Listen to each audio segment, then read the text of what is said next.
Offret är en liten gosse, han är bara 3 år gammal. Och i den här historien finns komponenter av både vanlig galenskap och otrohet. Rumors would have been rife in the village about what had happened. Actually, this was the original country house murder mystery. Det här är väl en miljö värdig morden i Midsommar vad puttenutt-faktorn beträffar. Men den verklighet som vi ska titta på, den är ju betydligt dystrare än så.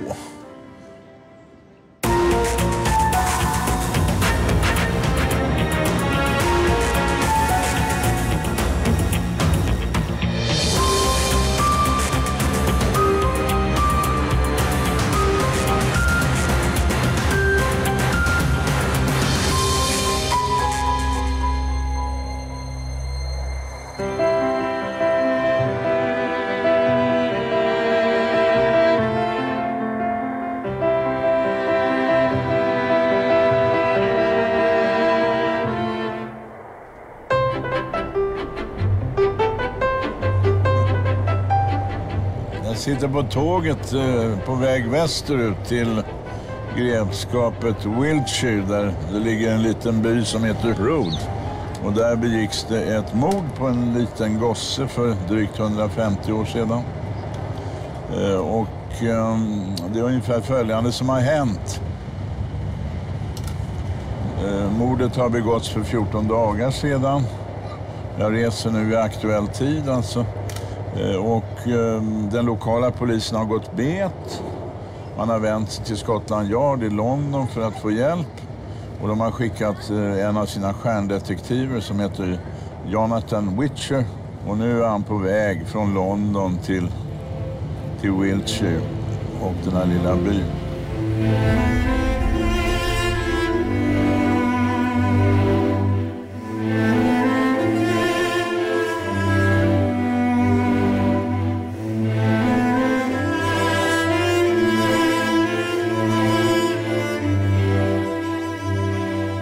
Det här mordet har väckt ett kolossalt uppseende. Offret är en liten gosse, han är bara 3 år gammal. Det har begåtts i en herrgårdsmiljö. Allt talar ju för att mördaren finns i offrets närhet och sådana där saker. Det här är drottning Victorias England och här i den här historien finns komponenter av både vanlig galenskap och otrohet och sådana här saker. Så att det är ett mycket omskrivet brott som har inträffat. Approaching Swindon next station. Please take care for cable station.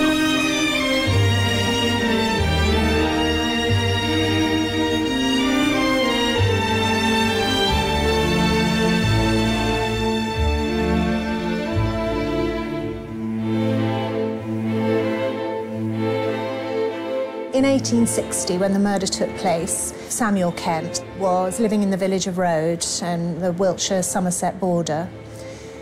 And he had several children from his first marriage. His first wife had died a few years earlier.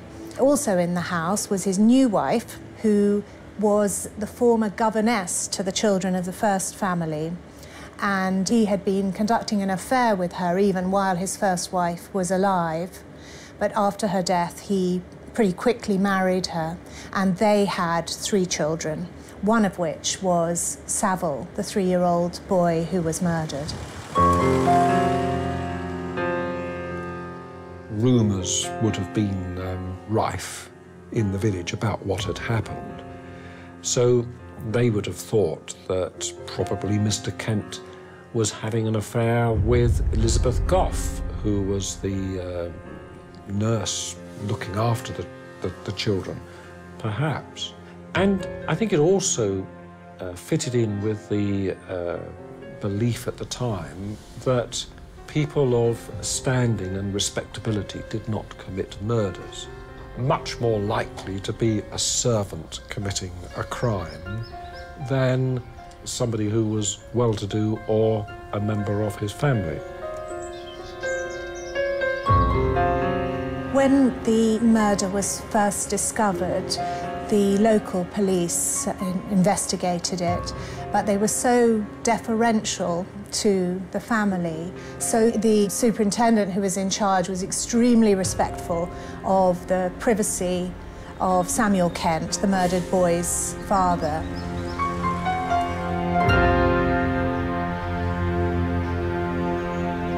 Road Hill House, det omges av en park naturligtvis. Det har man ju alltid runt sådana här hus. Och den här parken är i stort sett intakt. Ser ut ungefär i allt väsentligt som den gjorde för 150 år sedan. Icke här uppe dock. Här låg lite sådana här trädgårdsskjul till trädgårdsmästaren och hans medhjälpare. Och bland annat så ligger ett utedass här. Som man ju då hade för de som jobbade här. Och det är här man hittar den här lilla pojken på morgonen den 30 juni.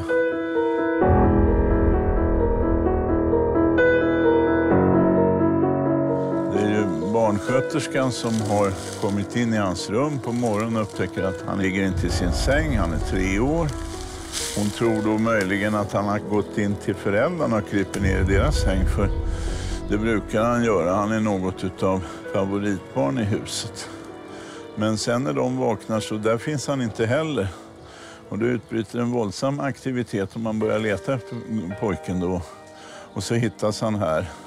Han är helt enkelt nedstoppad i ett av de här avträdeshålen. Han är insvept i någonting som väl är en bit av ett lakan. Och han är då skuren i halsen med en kniv. Ett djupt jack i halsen. Och sen är han huggen i bröstet, inte lika djupt men också med en kniv. Sen finns det också tecken på att någon kan ha försökt strypa honom innan.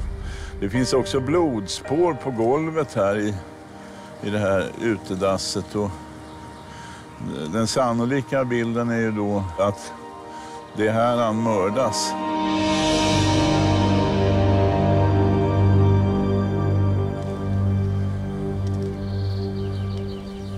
Att göra några egna brottsplatsundersökningar är det ju inte tal om för Witcher när han kommer hit. För det har den lokala polisen redan sett till och det finns ju ingenting kvar som är värt att titta på, går att säkra. Han får nöja sig med deras beskrivningar. Och en sån där sak som får honom att haja till, det är när de berättar att det var ett fönster här i huset som stod öppet. Mordoffret, den lilla gossen, han har ju haft sitt sovrum här inne i det stora huset. Och sen är det ett fönster som står öppet till det här anslutande ekonomiutrymmena till huset där köksdelar och sånt där ligger.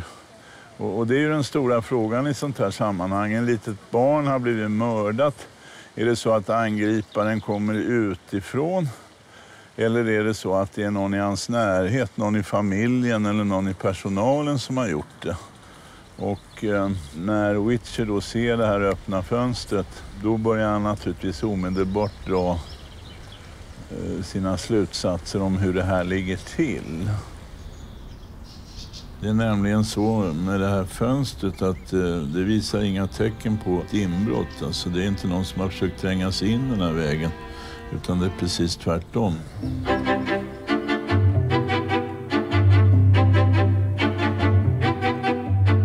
Jack Witcher was one of this new breed of policemen, plainclothes detectives, who in effect had license to go anywhere, whether into the slums of London or to the grand houses of the upper classes in England. And where the local police had hesitated, he didn't. Sen så går han tillväga precis som alla bra poliser har gjort i alla tider. Så att det är ingen större match för mig att sätta mig i honom ställe. Och utan att förhäva mig själv vill jag nog påstå att om jag hade varit här för 150 år sedan så skulle jag ha tänkt och gjort precis som han gör. Nästa steg är nämligen att han börjar prata med alla som har naturlig tillgång till huset och miljön som jobbar här. Och sen så börjar han fundera över familjen. Och då blir han ju naturligtvis ganska intresserad efter att han upptäcker att i den här familjen så finns det starka spänningar.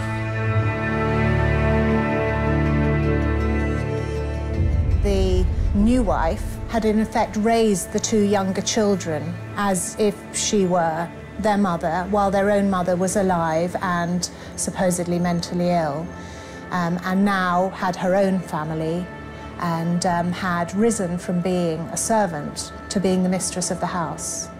He discovered that Constance Kent, who was the 16-year-old daughter of Mr. Kent, had had a sort of reputation for being a slightly wayward young woman, perhaps her being a tomboy to some extent. She'd also made use of this outside privy.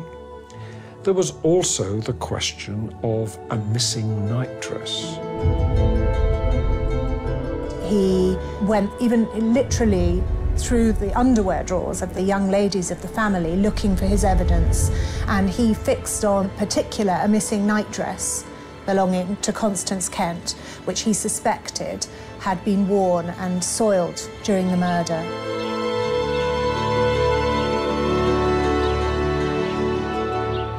Constance skakar bara på huvudet. Hon förstår inte vad han pratar om. Hon skyller på tvätterskan i familjen och säger att det är verkligen inte hennes sak att hålla reda på sina egna kläder på det viset. Så det är väl så enkelt så att tvätterskan har slarvat bort det. Och längre än så kommer man faktiskt inte. Men kommissarie Witcher vägrar att ge sig. Hon tas in i häkte och så säger man till Witcher: okej, du får en vecka på dig att bevisa dina misstankar, men inte mer. Och det är läget då i mitten på sommaren 1860. The very fact of naming this young woman, girl really, 16-year-old, as a suspect and implicating her undergarments and suggesting that she would have been capable of murdering a 3-year-old boy was very shocking to the people of England, the newspaper readers. And of course the idea that the respectable middle-class man's daughter was arrested by this detective who was a rather strange breed of officer that nobody really understood. Not only that, he came from London interfering in this local case. He was accused by many people who wrote into the newspapers or the newspaper journalists themselves of being disgusting and prurient in even imagining such a thing of a respectable family.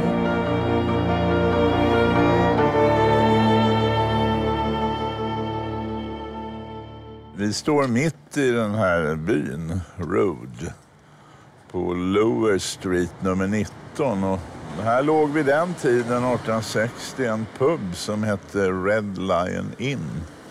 Och det är hit som tingsrätten i Trowbridge flyttar för att sköta förhandlingarna här på orten. Witcher far runt här i jakten på mera handfasta bevis som ska kunna stödja en sak. Han lyckas föga med det här försvunna nattlinnet och något mordvapen får han aldrig tag i. Och när det har gått en vecka så är det dags för Konstans försvarare att summera läget, och han förklarar då för tingsrättens ledamöter att vad är det här egentligen frågan om? Vad har vi för någonting? Jo, vi har Mr. Witchers misstankar. Men vi har varken vittnen eller någon form av bevisning. Och slutsatsen är given. Konstans försätts på fri fot. Utredningen avslutas och Mr. Witcher åker hem till London.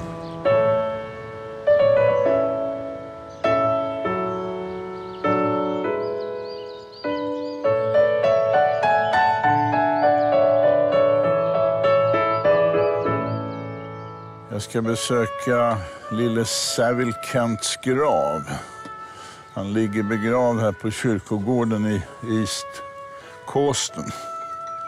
Och det här är väl en miljö värdig morden i Midsummer, vad den så kallade puttenutt-faktorn beträffar. Men den verklighet som vi ska titta på, den är ju betydligt dystrare än så.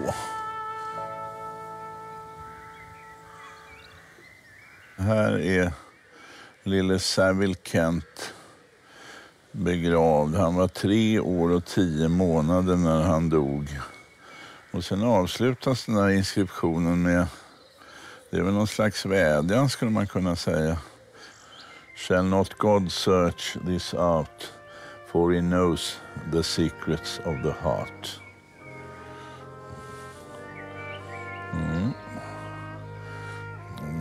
Kommissarie Witcher, han har nog räknat ut det.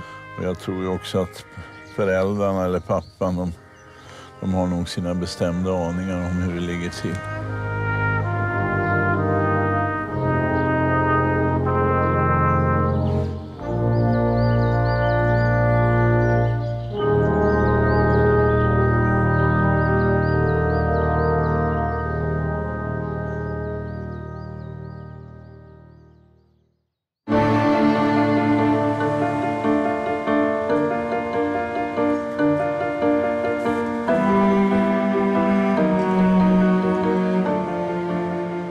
Jonathan Witcher returned to London, apparently having failed in this inquiry.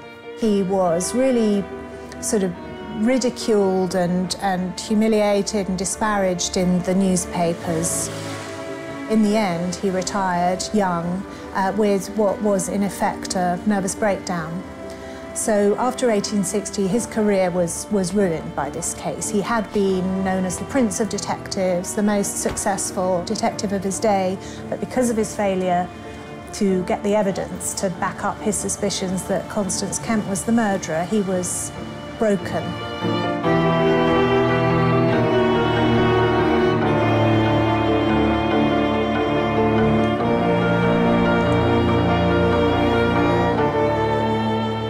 Fram i april 1865 och det har gått nästan 5 år sedan kommissarie Witcher misslyckades med att få Constance Kent dömd för mordet på sin lilla halvbror Saville.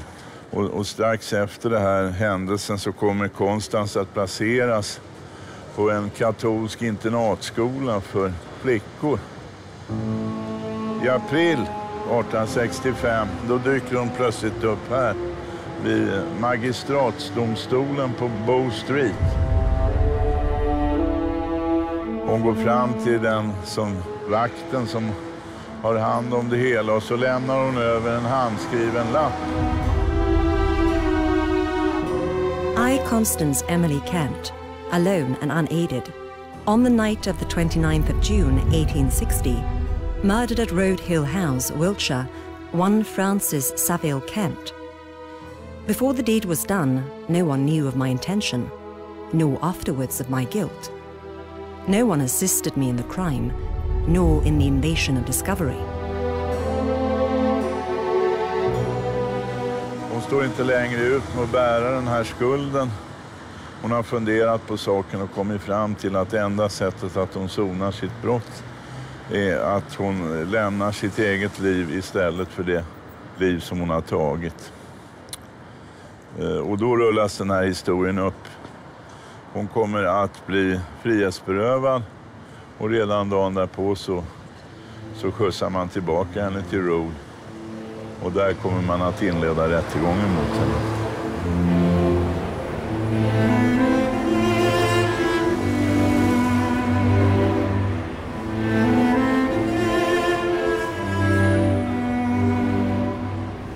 Could I have a sparkling mineral water, please? No ice, no lemon. Rättegången mot Constance Kent väcker naturligtvis ett enormt uppseende vid den här tiden.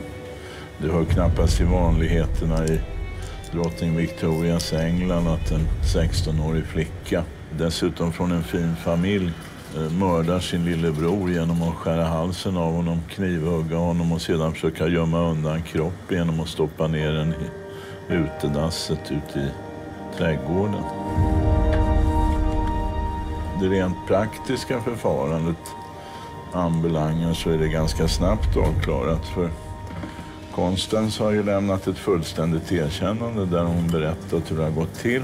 Det blodiga nattlinnet har hon bränt upp. Kniven som hon använde som mordvapen har hon tvättat av och lagt tillbaka i en låda med alla andra knivar som finns i det stora huset på Road Hill.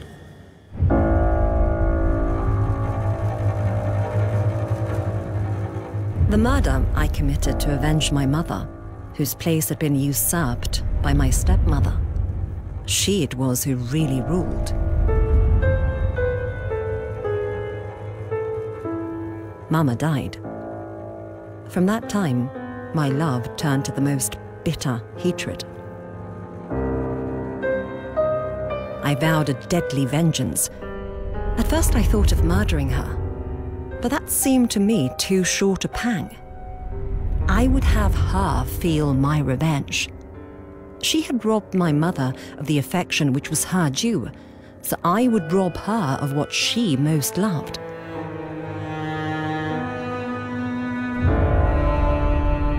From that time, I became a demon, ever trying to find an occasion to accomplish my evil design. I found it. Domstolen har svårt att ta till sig det där, och man lämnar faktiskt möjligheter för henne vid flera tillfällen att hon ska kunna bli förklarad som skvatt galen. Men på den punkten är hon mycket tydlig. Hon är inte det minsta tokig, utan hon har gjort det här rationellt och med berått mod och för att hämnas. Och det sätt som hon uttrycker sig på och som hon skriver, det ger ju då starkt stöd för att det är som hon säger. At last, a change came. My conscience tormented me with remorse. I felt as though hell were in me. Then I resolved to confess. I had no mercy. Let none ask it for me. Though indeed, all must regard me with too much horror.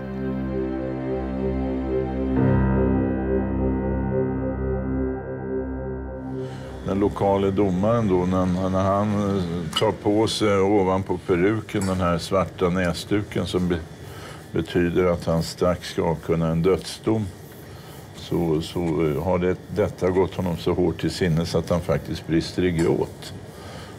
Men hur som helst, Konstant Kent blir dömd till döden. Trist historia.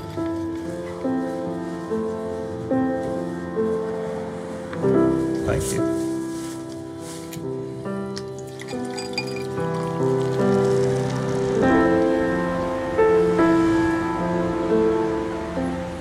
Mordet på lilla Savile Kent, det lägger fast den litterära kursen för det som ska bli den moderna engelska detektivromanen. Den här klassiska berättelsen där man har en sluten krets av människor och hela berättelsen handlar om att ta reda på vem det var som gjorde det. Who done it, som man säger på engelska. The country house murder mystery, as I think of it, is classically in the novels of Agatha Christie, when a murder takes place in a very contained environment, like a country house, but it could be a cruise ship, a hotel, so all the suspects are on the scene still, and the detective arrives and interviews them, and typically many of them will have secrets, but only one of them is the murderer. I den meningen så innehåller mordet på Road Hill House alla de här komponenterna som kommer att prägla en litterär genre mer än 150 år senare. Och det är ju alldeles givet att de stora engelska deckardrottningarna, oavsett om vi pratar om Agatha Christie eller om Dorothy Sayers eller en betydligt mer sentida P.D. James, att de måste ha varit starkt inspirerade av den här händelsen på Road Hill House. Den gav dem så att säga det faktiska alibit för att skriva de historier som de gjorde. En berättelse av det här slaget kunde inträffa i verkliga livet. Vad hände med Konstant Kent, tänker ni kanske? Det är vår gärningskvinna. Vid 21 års ålder så döms hon till döden, benådas och straffet omvandlas till 20 års fängelse. De 20 åren kommer hon faktiskt att tillbringa ungefär där jag står nu. För på den tiden, mellan 1816 och 1890, så låg det ett stort kvinnofängelse här nere vid Themsen som hette Millbank Prison. Och det är där hon kommer att avtjäna sitt straff.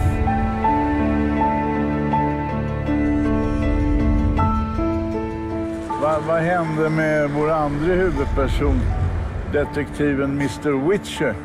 Faktum var att han slutade sina dagar inte så långt härifrån. Han bodde nämligen i ett hus en bit bort här, ungefär 100 meter från anstalten. Så att det är fullt möjligt att Constance Kent kunde ha sett huset där han bodde från fängelset där hon satt i 20 år.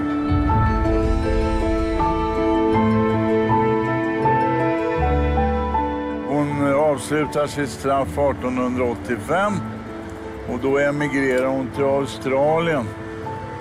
Och möjligtvis är det så enkelt med henne att hon har funnit frid i den frälsning som hon pratar om. Att hon har nu försonats med det brott hon har begått. Hon kan gå vidare i livet för att återstoden av hennes liv kommer att bli ganska långt. Hon lämnar fängelset 1885 men hon kommer att dö långt senare. Vid 100 års ålder faktiskt, 1944. Så dör Constance Kent.